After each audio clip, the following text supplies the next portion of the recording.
ನಮಸ್ತೆ ವೀಕ್ಷಕರೇ, ನಮ್ಮ ಕರ್ನಾಟಕ ಫೋಕಸ್ ವಿಶೇಷ ನೇರ ಪ್ರಸಾರ ಕಾರ್ಯಕ್ರಮಕ್ಕೆ ಸ್ವಾಗತ. ನಾನು ಕಿರಣ್ ಕಾರ್ತಿಕ್. ಹಾಗಾದ್ರೆ ಈ ಬಾರಿಯ ಕೇಂದ್ರ ಬಜೆಟ್ ಆಯಿತು, ಈಗ ಉಳಿದಿರುವಂಥದ್ದು ರಾಜ್ಯ ಬಜೆಟ್. ಹಾಗಾದ್ರೆ ರಾಜ್ಯ ಬಜೆಟ್ 2024 ಏನಿದೆ ಸಿದ್ದು ಲೆಕ್ಕ? ತುಮಕೂರಿನವರು ಏನಂತಾರೆ ಹಾಗಾದ್ರೆ ಈ ಲೆಕ್ಕಕ್ಕೆ ಪಕ್ಕ? ಇದೇ ಇವತ್ತಿನ ಸ್ಪೆಷಲ್ ನಮ್ಮ ಕರ್ನಾಟಕ ಫೋಕಸ್ ವಿಶೇಷ ಸಿದ್ದು ಲೆಕ್ಕ. ನಮಸ್ತೆ ವೀಕ್ಷಕರೇ, ಫೆಬ್ರವರಿ 16ರಂದು ಮಾನ್ಯ ಮುಖ್ಯಮಂತ್ರಿಗಳಾದ CM ಸಿದ್ದರಾಮಯ್ಯನವರು ಅವರ ದಾಖಲೆಯ ಬಜೆಟ್ ಅಂದರೆ 15ನೆಯ ಬಜೆಟನ್ನು ಮಂಡನೆಯನ್ನು ಮಾಡ್ತಾ ಇರುವಂಥದ್ದು. ಈ ಬಜೆಟ್ನಲ್ಲಿ ತುಮಕೂರಿನ ಜನತೆ ಯಾವ ರೀತಿಯಾದಂತಹ ನಿರೀಕ್ಷೆಗಳನ್ನ ಇಟ್ಕೊಂಡಿದ್ದಾರೆ ಬನ್ನಿ ಕೇಳೋಣ. ಯಾವುದೇ ಡ್ರೈವರ್ಗಾಗಲಿ, ಯಾವೇ ಪಕ್ಷದವಾಗಲಿ, ಯಾವೇ ರಾಜಕೀಯ ವ್ಯಕ್ತಿ, ಯಾವ ಪಕ್ಷನ ಬಂದಿಲ್ಲ, ಆಡಳಿತವಾಗಿ ನಮ್ಮ ಡ್ರೈವರ್ನ 3 ಅಕ್ಷರಕ್ಕೆ ಯಾವುದೂ ಸಹ ಬಜೆಟಲ್ಲಿ ಏನೂ ಕೊಟ್ಟಿಲ್ಲ. ಈಗ ಕೊಡ್ತಕ್ಕಂಥ ವೇತನ ಸಾಕಾಗೋದಿಲ್ಲ. 7ನೇ ವೇತನಕ್ಕೆ ಬೇಡಿಕೆ ಇಟ್ಟಿದ್ವಿ. 7ನೇ ವೇತನ ಈ ಬಜೆಟ್ ನಮಗೆ ಕೊಟ್ಟರೆ ಅನುಕೂಲ ಆಗುತ್ತೆ.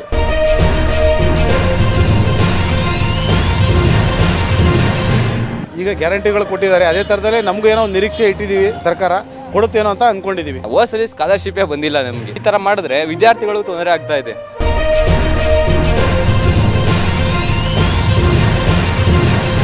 ಕುಡಿಯೋ ನೀರಿಗೆ ಆಹಾರ ರೇಟ್ಗಳು ಒಂದು ಕಡೆ ಕೊಡ್ತಾರೆ, ಒಂದು ಕಡೆ ಕಿತ್ಕೊಂತಾರೆ. ಬಿರಿ ರೇಟ್ಗಳು, ಪ್ರತಿ ಒಂದಕ್ಕೂ ರೇಟ್ಗಳು ದುಬಾರಿ ಆಗಿದೆ.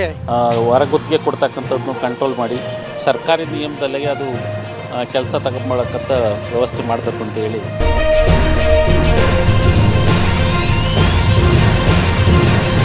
ಶಾಲೆಗಳಲ್ಲಿ ಇರ್ತಕ್ಕಂಥ ಮೂಲ ಸೌಕರ್ಯದ ಕೊರತೆ, ಆ ಒಂದು ಶೌಚಾಲಯವನ್ನು ಮಕ್ಕಳೇ ಕ್ಲೀನ್ ಮಾಡಬೇಕು, ಶಿಕ್ಷಕರೇ ಕ್ಲೀನ್ ಮಾಡಬೇಕು, ಇಲ್ಲ ಊರಿನವರು ಕ್ಲೀನ್ ಮಾಡಬೇಕು. ರೈತರ ಪರ ಓಡಾಡಲಿ, ಬಡ ಹೆಣ್ಮಕ್ಳಿಗೆ ಹೆಲ್ಪ್ ಮಾಡಲಿ, ಆಮೇಲೆ ವಯಸ್ಸಾದವರಿಗೆ ಹೆಲ್ಪ್ ಮಾಡಲಿ, ನಮ್ದು ಇದು ಆಸೆ. Welcome back. ಸಿದ್ದು ಲೆಕ್ಕ 2024. ಇನ್ನು ತುಮಕೂರಿನವ್ರಿಗೆ ಈ ಲೆಕ್ಕ ಎಷ್ಟರ ಮಟ್ಟಿಗೆ ಪಕ್ಕ ಒಂದು ಮಾಹಿತಿ ಸಿಕ್ಕಿದೆ ಅನ್ನೋದ್ರ ಬಗ್ಗೆ ಒಂದು ಸಣ್ಣ ಝಲಕ್ ತೋರಿಸಿದ್ವಿ. ಈಗ ಎಲ್ಲ ರೀತಿಯಾದಂಥ ಒಂದು ಅಭಿವೃದ್ಧಿ ಕಾರ್ಯಗಳಿಗೆ ರಾಜ್ಯ ಸರ್ಕಾರ ನೀಡ್ತಿರುವಂತಹ ಒಂದು ಬಡ್ಜೆಟ್ ಗಾತ್ರ ಎಷ್ಟಿರುತ್ತೆ, ಜನರ ಎಕ್ಸ್ಪೆಕ್ಟೇಷನ್ ಏನೆಲ್ಲ ಇದೆ, ಅದಕ್ಕೆ ತಕ್ಕಂತೆ ನಮ್ಮ ತುಮಕೂರಿನ ಜನ ಏನೆಲ್ಲ ತಮ್ಮ ಅಭಿವ್ಯಕ್ತನ ವ್ಯಕ್ತಪಡಿಸಿದ್ದಾರೆ, ಇದರ ಒಂದು ಸಂಪೂರ್ಣ ಝಲಕ್ ಇದೆ. ಅದಕ್ಕಿಂತ ಮುಂಚೆ ಯಾರ್ಯಾರೆಲ್ಲ ಯಾವ್ಯಾವ ರೀತಿ ತಮ್ಮ ಅಭಿಪ್ರಾಯಗಳನ್ನ ವ್ಯಕ್ತಪಡಿಸಿದ್ದಾರೆ ಒಂದೊಂದಾಗಿ ನೋಡ್ತಾ ಹೋಗೋಣ. ಅದೊಂದು ಬಿಟ್ಟಿಲ್ಲ. ನಾವು ಮುನ್ಸಿಪಲ್ ಆಫೀಸ್ ಆಗಿರೋದು, ನಮಗೆ ನೀರಿನ ಸೌಕರ್ಯ ಮಾಡಿಕೊಟ್ರೆ ಸಾಕು.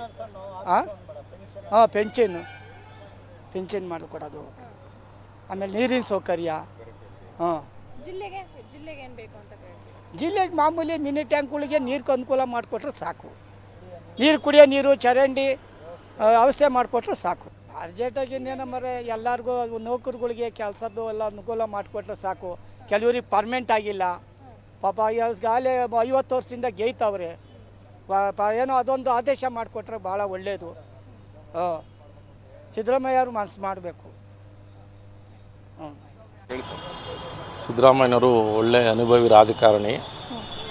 ಅವರಿಗೆ ಸುಮಾರು 13 ಬಡ್ಜೆಟ್ ಈಗಾಗಲೇ ಮಂಡಿಸಿದ್ದಾರೆ. 16ನೇ ತಾರೀಕು 14ನೇ ಬಡ್ಜೆಟ್ಟು ಮಂಡಿಸ್ತಾ ಇದ್ದಾರೆ. ಹಾಗಾಗಿ ಒಳ್ಳೆ ಆಶಾದಾಯಕವಾಗಿ ಅವರು ಮಂಡಿಸ್ತಾರೆ ಅಂತಕ್ಕಂಥ ಭರವಸೆ ನನಗಿದೆ. ನೀವೇನು ನಿರೀಕ್ಷೆ ಇಟ್ಕೊಂಡಿದ್ದೀರಾ ಈಗ ಜಿಲ್ಲೆಗೆ? ತುಮಕೂರು ಜಿಲ್ಲೆಗೆ ಇವತ್ತು ಅನೇಕ ಒಂದು ಕೆಲಸಗಳು ಆಗಬೇಕಾಗಿದೆ. ಮುಖ್ಯವಾಗಿ ಸ್ಮಾರ್ಟ್ ಸಿಟಿ ಕೆಲಸಗಳು ಮುಗಿತಕ್ಕಂಥ ಹಂತದಲ್ಲಿ ಇದೆ.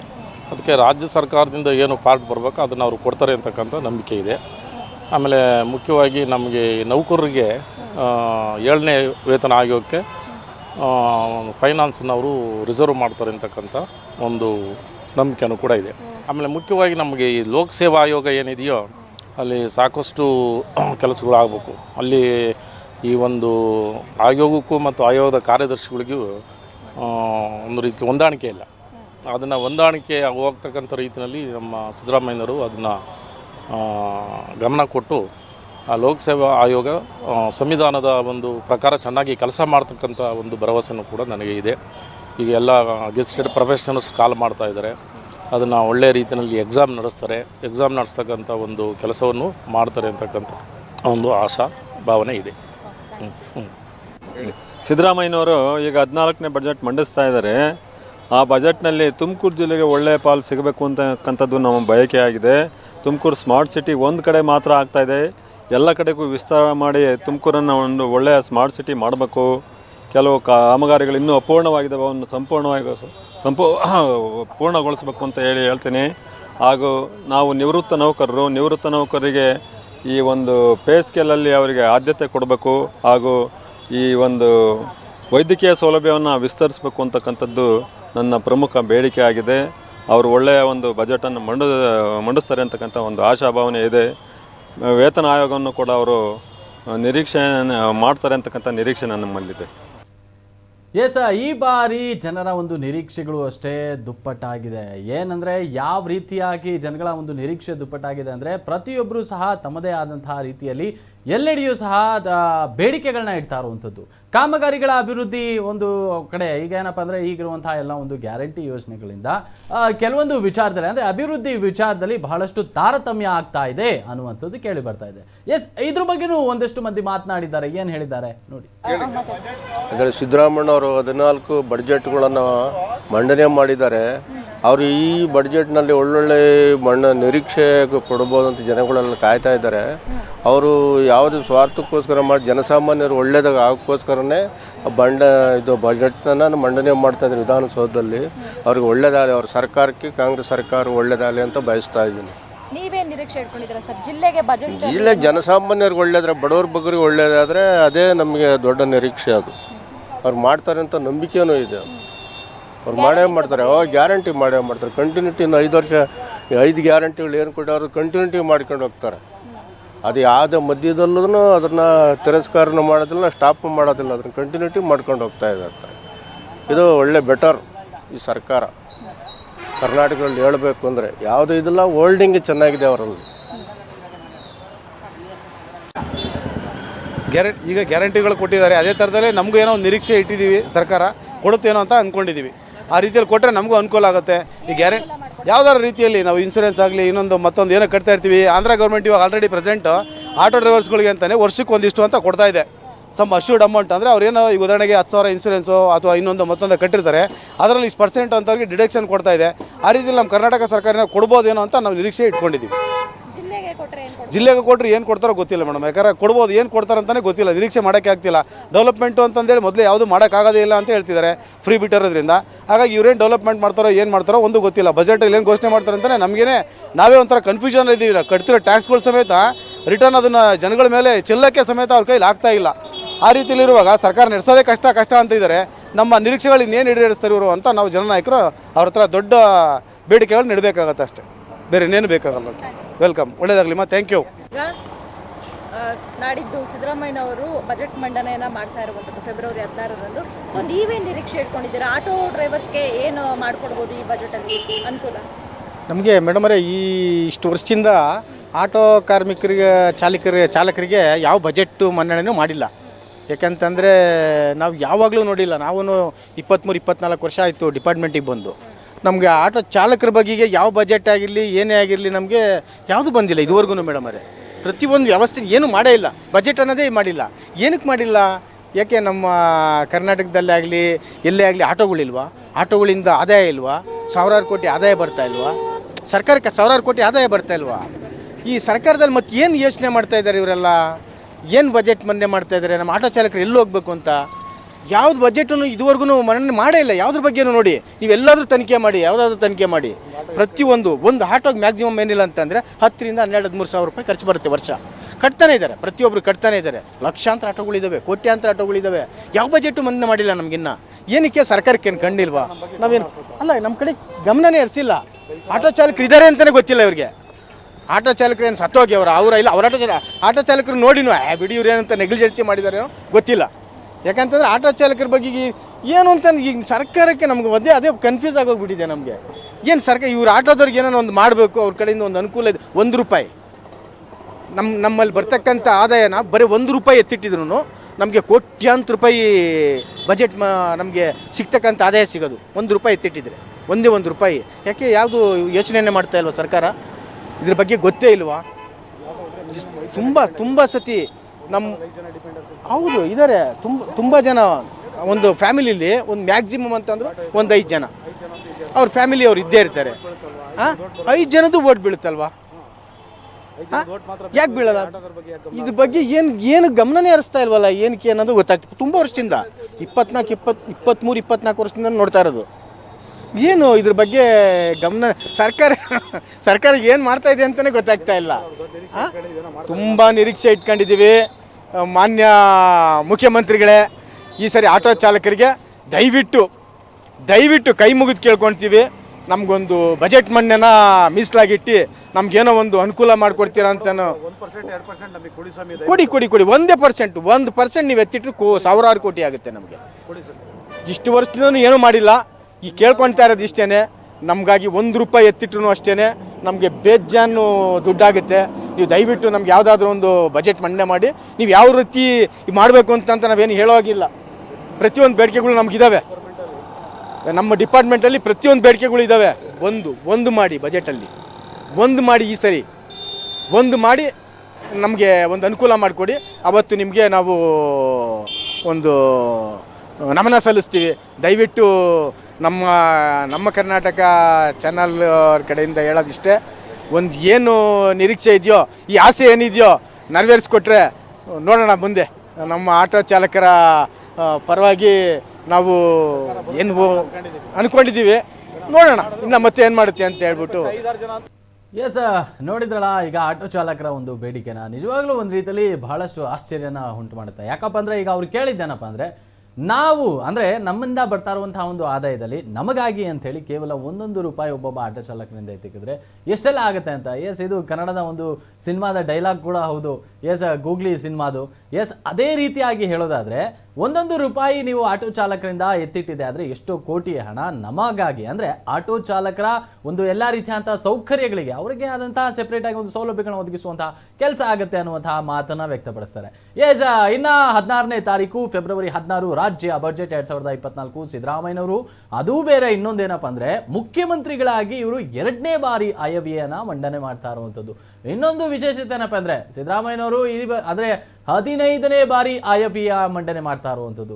ಎಸ್, ಈ ಎಲ್ಲ ವಿಚಾರವಾಗಿ ಈ ಬಾರಿ ಮೈಸೂರಿಗೆ ಹೆಚ್ಚಿನದಾಗಿ ಅನುದಾನ ಸಿಗುವಂತಹ ಸಾಧ್ಯತೆ ಇದೆ ಅನ್ನುವಂಥದ್ದು ಸಹ ಕೇಳಿಬರ್ತಾ ಇದೆ. ಎಸ್, ಇದ್ರ ಬಗ್ಗೆ ಮತ್ತಷ್ಟು ಮಂದಿ ಮಾತನಾಡಿದ್ದಾರೆ. ಏನು ಹೇಳಿದ್ದಾರೆ ನೋಡೋಣ. ಮೇಡಮ್, ಫಸ್ಟು ಜಿಲ್ಲೆಗೆ ಮಾತಾಡೋಕ್ಕಿಂತ ಮೊದಲು ಅವರು ಮಾಡಿರ್ತಕ್ಕಂಥ ಕೆಲಸಗಳೇನಿದ್ದಾವೆ, ಈಗ ಮಹಿಳೆಯರಿಗೆ ಫ್ರೀ ಬಸ್ ಬಿಟ್ಟಿದ್ದಾರೆ, ಅದು ಅವಶ್ಯಕತೆ ಇತ್ತಾ?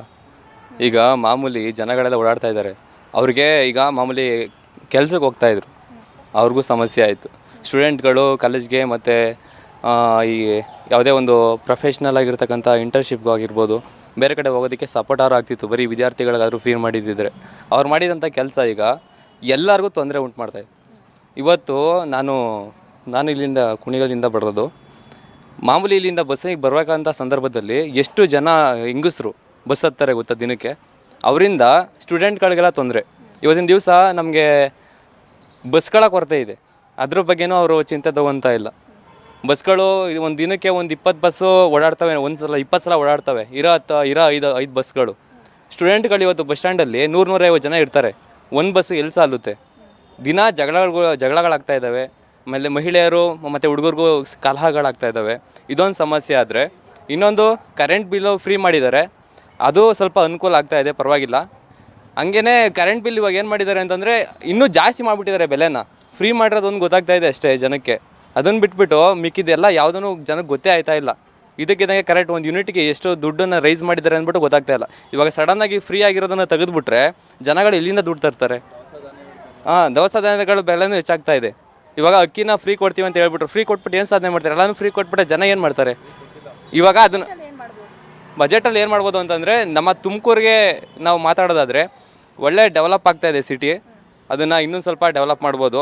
ಅಂದರೆ ಈ ಬಸ್ ಸ್ಟ್ಯಾಂಡನ್ನು ಇನಾಗರೇಟ್ ಮಾಡಿದ್ರು, ಇನ್ನೂ ಬೇಗ ಬಸ್ ಸ್ಟ್ಯಾಂಡನ್ನ ಇದು ಮಾಡ್ಬೋದು. ಮತ್ತು ಇದರಲ್ಲಿ ಅಷ್ಟೇ ಸಾಕ್ಬಿಡಿ. ಬಜೆಟ್ ಬಗ್ಗೆ ಏನು ಬೇಡ. ಮೊಟ್ಟ ಮೊದಲನೇದಾಗಿ ನಮ್ಮ ಕರ್ನಾಟಕ ರಾಜ್ಯದ ಮುಖ್ಯಮಂತ್ರಿಗಳಾದಂಥ ಸಿದ್ದರಾಮಯ್ಯನವರು ತರ್ತಾ ಇರ್ತಕ್ಕಂಥ ಈ 16ನೇ ತಾರೀಕು ತರ್ತಾ ಇರ್ತಕ್ಕಂಥ ಬಡ್ಜೆಟ್ನಲ್ಲಿ ಮೊಟ್ಟ ಮೊದಲು ನಾವು ಕೇಳ್ತಾ ಇರ್ತಕ್ಕಂಥದ್ದು ರೈತರಿಗೆ ಒಂದು ಇರ್ತಕ್ಕಂಥ ಬಗರ್ ಹುಕುಂ ಚಳುವಳಿ. ಇದನ್ನು ಈ ಕರ್ನಾಟಕ ಈಗ ಇರ್ತಕ್ಕಂಥ ಕಾಂಗ್ರೆಸ್ ಸರ್ಕಾರ ಏನು ಹೇಳಿತ್ತು, ನಾವು ಅಧಿಕಾರಕ್ಕೆ ಬಂದ ನಂತರ ರೈತರಿಗೆ ಈ ಒಂದು ಬಗರ್ ಹುಕುಂ ನೀತಿಯ ಮೂಲಕ ನಾವು ಸಾಗುವಳಿ ಚೀಟಿಯನ್ನು ಕೊಟ್ಟು ಅವರಿಗೆ ಉಳುಮೆಗೆ ಅವಕಾಶ ಮಾಡಿಕೊಡ್ತೀವಿ ಅಂತ ಹೇಳಲಾಗ್ತಿತ್ತು. ಆದರೆ ಸರ್ಕಾರ ಬಂದ ನಂತರ ಈ ಅಧಿಕಾರಿಗಳಾಗಿರ್ಬೋದು ಮತ್ತು ರಾಜಕಾರಣಿಗಳಾಗಿರ್ಬೋದು, ಕಂದಾಯ ಇಲಾಖೆಯಲ್ಲಿ ಆಗಿರ್ಬೋದು, ದಿನಕ್ಕೊಂದು ಹೇಳಿಕೆ ನೀಡಿ ರೈತರ ದಾರಿ ತಪ್ಪಿಸುವುದರ ಮೂಲಕ ಅರಣ್ಯ ಇಲಾಖೆನವರು ರೈತರ ಮೇಲೆ ದಬ್ಬಾಳಿಕೆಯನ್ನು ದಿನೇ ದಿನೇ ನಡೆಸ್ತಾ ಇರ್ತಕ್ಕಂಥದ್ದು, ಅದರ ವಿರುದ್ಧ ಜನರು ಪ್ರತಿಭಟನೆ ನಡೆಸ್ತಾ ಇರ್ತಕ್ಕಂಥದ್ದು ಇದನ್ನು ದಿನನಿತ್ಯ ನಡೀತಾ ಇದೆ. ಅದಕ್ಕೊಂದು ಸೂಕ್ತ ಪರಿಹಾರವನ್ನು ನೀಡಬೇಕು. ಎರಡನೇದಾಗಿ ಶಿಕ್ಷಣ. ಒಂದು ಮಗುವಿನ ಸರ್ವತೋಮುಖ ಅಭಿವೃದ್ಧಿ ಆಗಬೇಕು ಅಂತಂದರೆ ಶಿಕ್ಷಣ ಅತ್ಯಗತ್ಯವಾಗಿದೆ. ಆದರೆ ಈ ನಮ್ಮ ಕರ್ನಾಟಕದಲ್ಲಿ ಇರ್ತಕ್ಕಂಥ ಅನಾವಶ್ಯಕವಾದಂಥ ಪಠ್ಯ ವಿಷಯಗಳನ್ನ ತುಂಬಿ ಆ ಮಗುವಿನ ಸರ್ವತೋಮುಖ ಬೆಳವಣಿಗೆ ಆಗುವಲ್ಲಿ ಸರ್ಕಾರ ನಿರ್ಲಕ್ಷ್ಯ ಹೊಂದುತ್ತಾ ಇರೋದು. ಈಗ ಸರ್ಕಾರದ ಶಾಲೆಗಳಲ್ಲಿ ಇರ್ತಕ್ಕಂಥ ಮೂಲ ಸೌಕರ್ಯದ ಕೊರತೆ, ಆ ಒಂದು ಶೌಚಾಲಯವನ್ನು ಮಕ್ಕಳೇ ಕ್ಲೀನ್ ಮಾಡಬೇಕು, ಶಿಕ್ಷಕರೇ ಕ್ಲೀನ್ ಮಾಡಬೇಕು, ಇಲ್ಲ ಊರಿನವರು ಕ್ಲೀನ್ ಮಾಡಬೇಕು. ಮತ್ತು ತುಮಕೂರು ನಗರ ಏನಿದೆ, ತುಮಕೂರು ನಗರದಲ್ಲಿ ಮಹಾನಗರ ಪಾಲಿಕೆ ಬಂದಾಗಿನಿಂದಲೂ ಮಹಾನಗರ ಪಾಲಿಕೆ ಅಂತ ಇದೆ ಅಷ್ಟೇ ಬಿಟ್ಟರೆ ಆ ಮಹಾನಗರ ಪಾಲಿಕೆಗೆ ತಕ್ಕಂತೆ ಯಾವುದೇ ಮೂಲ ಸೌಲಭ್ಯ ಇಲ್ಲ. ಒಂದು ಪಾರ್ಕಿನ ವ್ಯವಸ್ಥೆ ಇರ್ಬೋದು, ಕುಡಿಯೋ ನೀರಿನ ವ್ಯವಸ್ಥೆ ಇರ್ಬೋದು, ಅಥವಾ ಶೌಚಾಲಯಗಳ ವ್ಯವಸ್ಥೆ ಇರ್ಬೋದು, ಬಡಾವಣೆಗಳಲ್ಲಿ ನಗರ ಆರೋಗ್ಯ ಕೇಂದ್ರಗಳಿರ್ಬೋದು, ಯಾವುದೇ ಅನುಕೂಲ ಇಲ್ಲ. ಹೆಣ್ಣು ಮಕ್ಕಳಿಗೆ ಒಂದು ಇರ್ತಕ್ಕಂಥ ಒಂದು ಸರ್ಕಾರಿ ಆಸ್ಪತ್ರೆ ಏನಿದೆ ಅಲ್ಲಿ ಹಗಲು ರಾತ್ರಿ ಹೆಣ್ಮಕ್ಳು ಒಂದು ಬಸ್ಸಿರ್ಬೋದು, ಬಾಣ್ತಿರಿರ್ಬೋದು, ಮಕ್ಕಳಿರ್ಬೋದು ಅನಾರೋಗ್ಯ ಪೀಡಿತರಾಗಿದ್ದಾಗ ನಾವು ಬಂದಂಥ ಸಮಯದಲ್ಲಿ ಸೂಕ್ತ ಚಿಕಿತ್ಸೆ ದೊರೆಯಲ್ಲ. ಸೂಕ್ತ ಅವರಿಗೆ ಒಂದು ಮೆಡಿಸನ್ಗಳಾಗಿ ಮತ್ತು ಆ್ಯಂಬುಲೆನ್ಸ್ ವ್ಯವಸ್ಥೆಯಾಗಿ ಯಾವುದೂ ದೊರೀತಾ ಇಲ್ಲ. ಅದರ ಕಡೆ ಹೆಚ್ಚಿನ ಒತ್ತು ಕೊಟ್ಟು ಸರ್ಕಾರ ಗಮನಿಸಬೇಕು. ಉತ್ತಮ ಆರೋಗ್ಯ, ಉತ್ತಮ ಶಿಕ್ಷಣ ಮತ್ತು ರೈತರಿಗೆ ಒಂದು ಉತ್ತಮ ನೀತಿಯನ್ನು ಕಲ್ಪಿಸಿಕೊಡಬೇಕು. ಈ ಮೂರು ನಮ್ಮ ಪ್ರಮುಖವಾದ ಅಗತ್ಯ ಅಂಶಗಳಾಗಿವೆ. ಇದೀಗ ತಾನೇ ಕೇಂದ್ರದ ಬಡ್ಜೆಟ್ ಮುಗಿದಿದೆ. ನೀವು ಕೇಂದ್ರದ ಬಡ್ಜೆಟ್ ಬಗ್ಗೆ ಹೋರಾಟ ಮಾಡ್ತಾ ಇದ್ದೀರಾ, ನಮ್ಮ ಕರ್ನಾಟಕಕ್ಕೆ ಅನ್ಯಾಯ ಆಗಿದೆ ಅಂತೇಳಿ. ನಮ್ಮಲ್ಲೇ ಒಳಗಡೆನೇ ಅನ್ಯಾಯ ಆಗ್ತಿರೋದು ನಿಮಗೆ ಕಣ್ಣಿಗೆ ಕಾಣ್ತಾ ಇಲ್ಲ. ನೀವು ಇಲ್ಲಿಂದ GST ಹೋಗಿರೋ ದುಡ್ಡನ್ನು ನಮ್ಗೆ ವಾಪಸ್ ಕೊಡ್ತಾ ಇಲ್ಲ, ಮತ್ತು ನಮಗೇನು ತಾರತಮ್ಯ ಮಾಡ್ತಾ ಇದ್ದಾರೆ ಅಂತೇಳಿ ಈಗ ಬೊಬ್ಬೆ ಹೊಡಿತಾ ಇದ್ದೀರಾ. ಇಲ್ಲಿ ಒಳಗಡೆ ನಮ್ಮ ಆಟೋ ಡ್ರೈವರ್ಸ್ಗಳು ಅಥವಾ ಎಲ್ಲ ವೆಹಿಕಲ್ಗಳು ಡ್ರೈವರ್ಗಳಿಂದ ನಿಮ್ಗೇನು ಆದಾಯ ಬರ್ತಾ ಇಲ್ವಾ, ಅವ್ರ ಬಗ್ಗೆನೂ ನಿಮಗೆ ಕಾಳಜಿ ಇರಬೇಕಲ್ವಾ. ಇಲ್ಲಿರೋ ಕಾಳಜಿನೇ ಮರೆತು ನೀವು ನಿಮ್ಮ ಸ್ವಾರ್ಥಕ್ಕೋಸ್ಕರ ಈ ಎಲೆಕ್ಷನಲ್ಲಿ ಗೆಲ್ಲಬೇಕು ಅಂತೇಳಿ ಪಂಚಭಾಗ್ಯಗಳನ್ನು ಕೊಟ್ಟರೆ ಅದನ್ನು ನೀವು ಸರಕು ತೆಗೆಸ್ಕೊಂಡು ಹೋಗ್ತೀರಾ, ಅದು ನಿಮಗೆ ಬಿಟ್ಟಿದ್ದು. ಆದರೆ ನಮ್ಮನ್ನು ಗಮನದಲ್ಲಿ ಇಟ್ಕೊಂಡು, ಅಂದರೆ ನಮ್ಮ ಶ್ರಮಿಕ ವರ್ಗ ಏನಿದೆ ಈ ಡ್ರೈವರ್ ಅನ್ನೋದು, ಇವ್ರನ್ನ ಗಮನದಲ್ಲಿ ಇಟ್ಕೊಂಡು ನೀವು ಬಡ್ಜೆಟ್ ಮಾಡ್ತೀರಾ ಅಂತ ನಿಮ್ಮಿಂದ ನಿರೀಕ್ಷೆ ಮಾಡ್ತಾಯಿದ್ದೀವಿ. ಈಗ ನೀವೇನು ಹೋರಾಟ ಮಾಡ್ತಿದ್ರೋ ಮುಂದೆ ಇಲ್ಲಿ ಒಳಗಡೆ ನಾವು ನಿಮ್ಮ ವಿರುದ್ಧವಾಗಿ ಅದನ್ನು ಹೋರಾಟ ಮಾಡಬಾರ್ದು ಅನ್ನೋದಿದ್ರೆ ನಮ್ಮನ್ನು ಗಮನದಲ್ಲಿ ಇಟ್ಕೊಂಡು ನೀವು ಮುಂದಿನ ಬಡ್ಜೆಟ್ ಮಾಡ್ತೀರಾ ಅಂತ ನಿಮ್ಮಿಂದ ನಿರೀಕ್ಷಿಸ್ತಾ ಇದ್ದೀವಿ. ಇಷ್ಟೇ ಹೇಳಬೇಕು. ನಮ್ಮ ಡ್ರೈವರ್ಸ್ಗಳಿಗೆ ಅಂದರೆ ಕೆಲವೊಂದು ಎಲ್ಲರಿಗೂ ಗೊತ್ತಿಲ್ಲ ಈ ಡ್ರೈವರ್ಸ್ಗಳಿಗೆ ಏನು ಬೆನಿಫಿಟ್ ಇದೆ ಅಂತೇಳಿ. ಈಗ ಮಾನ್ಯ ರಾಮಲಿಂಗಾರೆಡ್ಡಿಯವರು ಇದ್ದಾರೆ, ಇವ್ರು ಕೂತು ಮಾತಾಡಿ ಅನುಕೂಲ ಆಗೋ ಥರ ಈಗ ಡ್ರೈವರ್ಸ್ಗಳಿಗೆ ಈಗ ನೋಡಿರಿ ಬಸ್ಸೆಲ್ಲ ಫ್ರೀ ಅಂತ ಬಿಟ್ಟಿದ್ದೀರಾ. ಸುಮಾರು ಜನಕ್ಕೆ ತೊಂದರೆ ಆಗ್ತಿದೆ. ಯಾವುದೋ ಒಂದು ಕಾರಣಕ್ಕೆ ನೀವು ಓಟ್ ಪಡಿಬೇಕು ಅನ್ನೋ ಒಂದು ಕಾರಣಕ್ಕೆ ಬಸ್ಸೆಲ್ಲ ಫ್ರೀ ಬಿಟ್ಟಿದ್ದೀರಾ. ಅದನ್ನೇ ನಂಬ್ಕೊಂಡು ಬದುಕ್ತಾರೆ ಅಂತ ಡ್ರೈವರ್ಗಳಿಗೆ ಏನು ಅನುಕೂಲ ಮಾಡಬೇಕು ಅಂತ ಇದುವರೆಗೂ ಯಾರೂ ಯೋಚನೆ ಮಾಡಿಲ್ಲ ಅದನ್ನು. ಹಂಗಾಗಿ ಅವರು ಉಳಿಬೇಕು. ನಿಮ್ಮಲ್ಲಿ ನಿರೀಕ್ಷೆ ಮಾಡೋದು ಇಷ್ಟೇ. ನಾವು ಮುಂದಿನ ದಿನಗಳಲ್ಲಿ ನೋಡೋಣ ಏನು ಮಾಡ್ತೀರಾ ಅಂತ. ಇನ್ನೆರಡು ದಿನಗಳಲ್ಲಿ ಏನಿದೆ ಅಂತ ನಿರೀಕ್ಷೆ ಮಾಡಿ ನೋಡೋಣ. ನಾವು ಕಾಯ್ತಾ ಇದ್ದೀವಿ ನಾವು ಅದಕ್ಕೋಸ್ಕರ. ದಿನ ಸಿದ್ದರಾಮಯ್ಯನವರ ಲೆಕ್ಕಾಚಾರದಲ್ಲಿ 2024 ಈಗಾಗಲೇ ಎಲ್ಲ ರೀತಿಯ ಅಂತ ಒಂದು 2024-25 ಒಂದು ಆಯವ್ಯಯ ಪೂರ್ವಭಾವಿ ಚರ್ಚೆಗಳನ್ನ ನಡೆಸಲಾಗಿದೆ. ಅದರಲ್ಲಿ ಮುಖ್ಯ ಬೇಡಿಕೆ ಒಂದು ಬಹಳಷ್ಟು ಸೂಕ್ಷ್ಮವಾಗಿ ಗಮನಿಸಬೇಕಾದಂತಹ ವಿಚಾರ ಯಾವುದಪ್ಪ ಅಂದರೆ, ಅದರಲ್ಲಿ ಹೆಣ್ಣು ಮಕ್ಕಳು ಯಾರು ರೈತರ ಅಂದರೆ ರೈತ ಗಂಡು ಮಗನನ್ನು ಮದುವೆ ಆಗ್ತಾರೆ ಅವರಿಗೆ ಪ್ರೋತ್ಸಾಹಧನ 5 ಲಕ್ಷ ರು ಕೊಡಿಸುವಂತೆ ಈಗ ರೈತರು ಸಹ ಒತ್ತಾಯ ಮಾಡಿದ್ದಾರೆ. ಇನ್ನು ಅದೇ ರೀತಿಯಾಗಿ ಅದನ್ನು ಬಿಟ್ಟರೆ ಮುಂದಿನ ದಿನ ಈಗಿರುವಂತಹ ಒಂದು ಬರದ ಪರಿಸ್ಥಿತಿ ಇರ್ಬೋದು, ಮತ್ತು ಹಾಗೇನ ಸಣ್ಣ ನೀರಾವರಿ ಇರ್ಬೋದು, ಇದೆಲ್ಲದಕ್ಕೂ ಒಂದು ರೀತಿಯಲ್ಲಿ ಬೆಂಬಲವನ್ನು ನೀಡಬೇಕು ಅನ್ನುವಂಥದ್ದು ಸ್ಥಳೀಯರ ಒಂದು ಬೆಂಬಲ, ಅಂದರೆ ಅವರ ಒಂದು ಅಭಿಪ್ರಾಯ ಆಗಿರುವಂಥದ್ದು. ಎಸ್, ಇದ್ರ ಬಗ್ಗೆಯೂ ಅಷ್ಟೇ ಸಂಪೂರ್ಣವಾಗಿ ಮಾಹಿತಿ ನೀಡಿದ್ದಾರೆ. ಏನೆಲ್ಲ ಹೇಳಿದ್ದಾರೆ ನೋಡಿ. ಸರ್ ನಮಸ್ತೆ. ನಾವು ತುಮಕೂರು ಜಿಲ್ಲೆಯಿಂದ ಅಸಂಘಟಿತರಿಗೂ ಒಳಪಡ ಹಾಗೆ ಮನೆ ಕೆಲಸ ಮಾಡೋವಂಥವ್ರಿಗೆ ಮತ್ತು ಟೈಲರ್ ಕೆಲಸ ಮಾಡೋವಂಥವ್ರಿಗೆ ನಮ್ಮ ಜಿಲ್ಲೆಯಲ್ಲಿ ಯಾವ ರೀತಿ ಸೌಲಭ್ಯನೂ ಇಲ್ಲ. ಅವ್ರ ಮಕ್ಕಳಿಗೆ ಸ್ಕಾಲರ್ಶಿಪ್ ಆಗಿರ್ಬೋದು, ಆರೋಗ್ಯದ ಬಗ್ಗೆ ತೋರಿಸೋದಾಗಿರ್ಬೋದು, ಯಾವ ರೀತಿಯೂ ಅವ್ರಿಗೆ ಎಲ್ಪು ಇಲ್ಲ. ಮತ್ತು ಬಡ್ಜೆಟ್ನಲ್ಲಿ ಅವ್ರಿಗೆ ಅಂತ ಏನಾದರೂ ಮೀಸಲಾತಿ ಇಡಲೇಬೇಕು ಸರ್. ಹಾಗೆ ಮತ್ತು ಜನರಲ್ ವಿದ್ಯಾರ್ಥಿಗಳು ಓದೋ ಅಂಥ ವಿದ್ಯಾರ್ಥಿಗಳಿಗೆ ಒಂದು ಸ್ಕಾಲರ್ಶಿಪ್ ಆಗಲಿ ಇನ್ನೊಂದಾಗಲಿ ಓದೋ ಅಂಥದ್ದು ಯಾವ ಫೆಸಿಲಿಟಿ ಸೌಲಭ್ಯ ಕೂಡ ಇಲ್ಲ. ಅದು ಒಂದು ಬಡ್ಜೆಟ್ನಲ್ಲಿ ಇಟ್ಟು ಅವ್ರಿಗೆ ಮೂಲಭೂತ ಸೌಕರ್ಯ ಓದೋದ್ರ ಬಗ್ಗೆ ಹೆಚ್ಚು ಒತ್ತನ್ನು ಕೊಡಬೇಕು ಅಂತೇಳಿ ಕೇಳ್ಕೊತಾ ಇದ್ದೀನಿ. ನಾವು ರೈತರ ಬಗ್ಗೆ ನಾವು ಕಾಳಜಿ ಇಟ್ಕೊಂಡಿದ್ದೀವಿ. ಈಗ 5 ಇದು ಕೊಟ್ಟಿದ್ದಾನಲ್ಲ, ಯಾವುದು ಶಕ್ತಿ ಯೋಜನೆ, ಅನ್ನಭಾಗ್ಯ, ಆಮೇಲೆ ಇದು ಭಾಗ್ಯಲಕ್ಷ್ಮಿ, ಗೃಹಲಕ್ಷ್ಮಿ ಎಲ್ಲ ಕೊಟ್ಟಿದ್ದಾರಲ್ಲ, ಏನು ಪ್ರಯೋಜನ ಇಲ್ಲ. ಬರೀ ಹೆಣ್ಮಕ್ಳೇ ಓಟ್ ಹಾಕಿದಾರ, ಗಂಡು ಮಕ್ಕಳು ಓಟ್ ಹಾಕಿದ್ದಾರೆ, ಗಂಡಸರು ಹೋಗಿ. ಇವ್ರು ಮಾಡಿರತಕ್ಕಂಥ ವಯಸ್ಸಾದವ್ರಿಗೆ ಕೊಡಬೇಕು, ಬಡ ವಿದ್ಯಾರ್ಥಿಗಳಿಗೆ ಕೊಡಬೇಕು ಅಲ್ವರ. ಆಮೇಲೆ ವಯಸ್ಸಾದವರಿಗೆ ಫ್ರೀ ಕೊಡಬೇಕು ಬಸ್ನಾಗೆ. ಬರೇ ಹೆಣ್ಮಕ್ಳು ಈ ಥರ ಅವನು ಮಾಡಿದ್ರೆ ಇದು ಬೊಕ್ಕಸ ಖಾಲಿ ಆಗುತ್ತೆ. ಹೇಳಿ ಬಜೆಟ್ಟು ಇವ್ರು ಮಾಡೋ ಬಜೆಟ್ಟು ಅವ್ರಿಗೆ ಮಾತ್ರ ಸೀಮಿತ ಅಷ್ಟೇ. ಅನುಕೂಲ ಆಗೋದು ಬಿಡೋದು ಇನ್ನೂ ಗೊತ್ತಿರಲ್ಲ. ಅವ್ನು ಮಾಡೋದು ಇನ್ನೂ ಏನು ಪ್ರಸ್ತಾಪ ಏನಿದೆ, ನಿರೀಕ್ಷೆ ಮಾಡ್ತಾ ಇರೋದು ಯಾವ ಒಂದು ನಿರೀಕ್ಷೆ ಸರಿ ಇಲ್ಲ. ಕುಡಿಯೋ ನೀರಿಗೆ ಆಹಾರ ರೇಟ್ಗಳು ಒಂದು ಕಡೆ ಕೊಡ್ತಾರೆ, ಒಂದು ಕಡೆ ಕಿತ್ಕೊತಾರೆ. ಬಿರಿ ರೇಟ್ಗಳು, ಪ್ರತಿ ಒಂದಕ್ಕೂ ರೇಟ್ಗಳು ದುಬಾರಿ ಆಗಿದೆ. ಆ ಕಡೆ ಕೊಟ್ಟು ಈ ಕಡೆ ಕಿತ್ಕೊಂಡ್ರೆ ಪ್ರಯೋಜನ ಏನು? ಅರ್ಧ ಜನಕ್ಕೂ ಅನುಕೂಲ, ಅರ್ಧ ಜನಕ್ಕೆ ಅನಾನುಕೂಲ. ಪ್ರಯೋಜನ ಏನು ಬಂತು ಹೇಳಿ? ಬಡವರು ಮೀಡಿಯಮ್ ಕ್ಲಾಸ್ನವರು ಕೆಲಸ ಮಾಡೋಕ್ಕಾಗಲ್ಲ. ಕೂಲಿ ಮಾಡೋರು ಅವರು ಅರ್ಧ ಜನ ಕೆಲಸಕ್ಕೂ ಬರಲ್ಲ. ಪ್ರಯೋಜನ ಆಗೋಂಥ ಕೆಲಸ ಒಂದೂ ಇಲ್ಲ. ಸರ್, ನೋಡಿದ್ರಲ್ಲ ವೀಕ್ಷಕರೇ, ಸಿದ್ದು ಲೆಕ್ಕ 2024 ಯಾರ್ಯಾರಿಗೆಲ್ಲ ಯಾವ ರೀತಿಯ ಒಂದು ಅಭಿಪ್ರಾಯಗಳಿದೆ, ರಾಜ್ಯದ ಒಳಿತಿಗಾಗಿ ಸಾರ್ವಜನಿಕರಲ್ಲಿ ಎಷ್ಟರ ಮಟ್ಟಿಗೆ ಕಾಳಜಿ ಇದೆ ಅಂತ. ಹಾಗಾದರೆ ಈ ಎಲ್ಲ ಮಾಹಿತಿಯನ್ನು ಕಲೆ ಹಾಕೋದ್ರೊಂದಿಗೆ ಮುಖ್ಯವಾಗಿ ಹೇಳೋದಾದರೆ ತುಮಕೂರಿಗೆ ಏನೆಲ್ಲ ಹೊಸದಾಗಿ ಬರ್ತಾ ಇದೆ. ತುಮಕೂರಿಗೆ ಹೊಸದಾಗಿ ಈಗ ಮೆಟ್ರೋ ಸೇರ್ಪಡೆ ಆಗ್ತಾ ಇರುವಂಥದ್ದು, ಅಂದರೆ ಮೆಟ್ರೋ ವಿಸ್ತರಣೆ ಆಗ್ತಾ ಇದೆ. ಅದರಲ್ಲಿ ತುಮಕೂರು ಇನ್ನೇನು ಬಹಳಷ್ಟು ಮುಂದುವರಿಯುವಂತಹ ಸಂದರ್ಭ. ಮತ್ತು ಹಾಗೆ ಇನ್ನು ವಿಶೇಷವಾಗಿ ವಸಂತ ನರಸಾಪುರ ಇಂಡಸ್ಟ್ರಿಯಲ್ ಏರಿಯಾದಲ್ಲಿ ಬಹಳಷ್ಟು ಸುಮಾರು ಕೋಟಿಗಟ್ಟಲೆ ಅಲ್ಲಿ ಇನ್ವೆಸ್ಟ್ಮೆಂಟ್ ಮಾಡ್ತಾ ಇರುವಂಥದ್ದು, ಮತ್ತು ಹಾಗೆ ಹೊಸ ಹೊಸ ಉದ್ಯಮಗಳನ್ನ ಅಲ್ಲಿಗೆ ಕರೀತಾ ಇರುವಂಥದ್ದು. ಪ್ರತಿಯೊಂದನ್ನು ನೋಡ್ತಾ ಹೋದರೆ ತುಮಕೂರು ಒಂದು ರೀತಿಲಿ ಈಗ ಬಹಳಷ್ಟು ಬೆಂಗಳೂರು ಬಿಟ್ಟರೆ ಅತ್ಯುತ್ತಮವಾಗಿ ಬೃಹದಾಕಾರವಾಗಿ ಬೆಳೆಯುತ್ತಿರುವ ನಗರ ಅಂದರೆ ಅದು ಮೈಸೂರು ಬರುತ್ತೆ. ಈಗ ಮೈಸೂರಿಗೆ ತಕ್ಕಂತೆ ಬೆಳೆಯುತ್ತಿರುವ ಮತ್ತೊಂದು ನಗರ ಅಂದರೆ ಅದು ತುಮಕೂರು. ಹಾಗಾದರೆ ತುಮಕೂರು ಇನ್ನು ಮುಂದಿನ ದಿನ ಯಾವ ರೀತಿಯಾಗಿ ಪರ್ಯಾಯವಾಗಿ ಬೆಂಗಳೂರಿಗೆ ಸಖತ್ತಾಗಿ ಇನ್ನು ಹೈಫೈ ಆಗಿ ಡೆವಲಪ್ ಆಗುವಂತಹ ಎಲ್ಲ ರೀತಿಯಾದಂಥ ಲಕ್ಷಣಗಳು ಕಾಣ್ತಾ ಇದೆ. ಈಗಿರುವಂತಹ ಒಂದು ಬರದ ಸ್ಥಿತಿ, ಬರದ ಪರಿಸ್ಥಿತಿ, ಮತ್ತು ಹಾಗೇನ ರೈತರಿಗೆ ಆಗ್ತಾ ಇರುವಂಥ ಅನ್ಯಾಯಗಳನ್ನ ಇದನ್ನೆಲ್ಲ ಲೆಕ್ಕಾಗಿಟ್ಕೊಂಡು ಇದನ್ನೆಲ್ಲ ಒಟ್ಟುಗೂಡಿಸಿ ಎಲ್ಲರ ಒಂದು ಅಭಿಪ್ರಾಯಗಳನ್ನ ಕಲೆ ಹಾಕಿ ಈ ಬಾರಿಯ ಒಂದು 2024ರ ಬಜೆಟ್ ಆಯವ್ಯಯನ ಈಗ ಸಿದ್ದರಾಮಯ್ಯನವರು 15ನೇ ಒಂದು ಆಯವ್ಯಯನ ಮಂಡನೆ ಮಾಡ್ತಾ ಇರುವಂಥದ್ದು.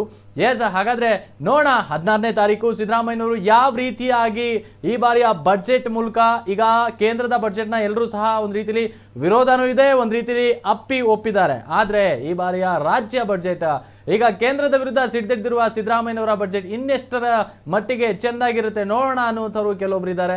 ಇನ್ನು ಈ ಬಾರಿ ಕೇಂದ್ರದ ತಕ್ಕಂತೆ ಅದಕ್ಕಿಂತ ಹೆಚ್ಚಿನದಾಗಿ ಅನುದಾನ ಕೊಡ್ತಾರೆ ಅನ್ನುವಂಥದ್ದು ಸಿದ್ದರಾಮಯ್ಯನವರ ಒಂದು ಬೆಂಬಲಿಗರ ಅಭಿಪ್ರಾಯ, ಆಶಯಗಳು ಸಹ ಇದೆ. ನೋಡೋಣ ಹಾಗಾದ್ರೆ ಈ ಬಾರಿಯ ಒಂದು ಕೇಂದ್ರ ಸರ್ಕಾರದಲ್ಲಿರುವಂತಹ ಕಾಂಗ್ರೆಸ್ನ ಆಡಳಿತ ಯಾವ ರೀತಿಯಾದ ಒಂದು ಬಜೆಟ್ ರಿಲೀಸ್ ಮಾಡುತ್ತೆ ಅಂತ. ಇಷ್ಟಿತ್ತು ಇವತ್ತಿನ ನಮ್ಮ ಕರ್ನಾಟಕ ಫೋಕಸ್ ನೇರ ಪ್ರಸಾರ ಕಾರ್ಯಕ್ರಮ. ಮತ್ತೊಮ್ಮೆ ನಿಮ್ಮ ಮುಂದೆ ಬರ್ತಾನೆ ಇರ್ತೀನಿ. ಅಲ್ಲಿವರೆಗೂ ನೋಡ್ತಾ ಇರಿ ನಮ್ಮ ಕರ್ನಾಟಕ ವಾಹಿನಿ, ಇದು ಕನ್ನಡಿಗರ ಭರವಸೆ.